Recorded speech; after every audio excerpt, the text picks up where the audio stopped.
بینەرانی بەڕێز ئەو دوو ئەمریکایی بۆ ماوەی 781 ڕۆژ لە زیندانی ئەڤینی ئێراندا بوون، گەیشتنەوە نیویۆرک و لەوێژ لە کۆنفرانسێکی ڕۆژنامەوانیدا ڕەخنەیان لە کۆماری ئیسلامی ئێران گرت بەهۆی زیندانی سیاسی لە زیندانەکاندا هەیە، هەروەها ڕەخنەشیان لە وڵاتە یەکگرتووەکانی ئەمریکا گرت.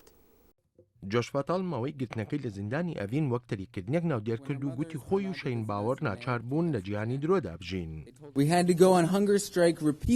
دەڵێت ناچار بوون بەردەوام لە مانگرتندا بن لە خواردن تەنها بۆ ئەوەی نامەکانی کەسوکاریان بەدەست بگات و دەشڵێت زۆر جار گوێیان لە هاوەرهاواری جیراوەکانی تر دەبوو و نەیان دەتوانی هیچ شتێ بکەن بۆ یارمەتیدانیان.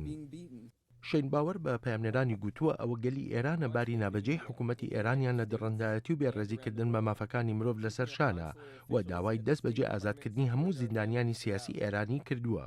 شەین باوەڕ ڕەخنەی لە ئەمریکاش گرت.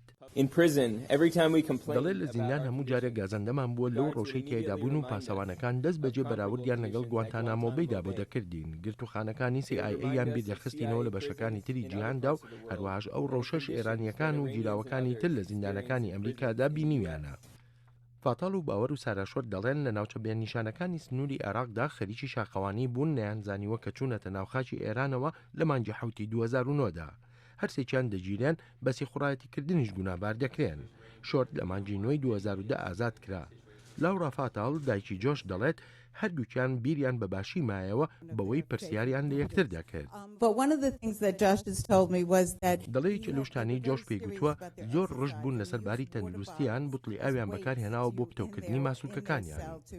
ئەم سێ شاخەوانە ئەمریکایی ئێستایشی دەیان هەزار کەسیان کرد لەوانەی بەشداریان لە کەمپینێکی نێونەتەوەییدا کرد بۆ ئازادکردنیان کە ڕێبەرانی جیهان و خاوەنەکانی خاڵاتی نۆبڵ و دیپلۆمات و سکرتێری گشتی UN و کاربەدەستانی حکوومەتی ئێران و هەروەهاش محەممەد علی کلەی پاڵەوانی بۆکسەنیشی تیادا بوو.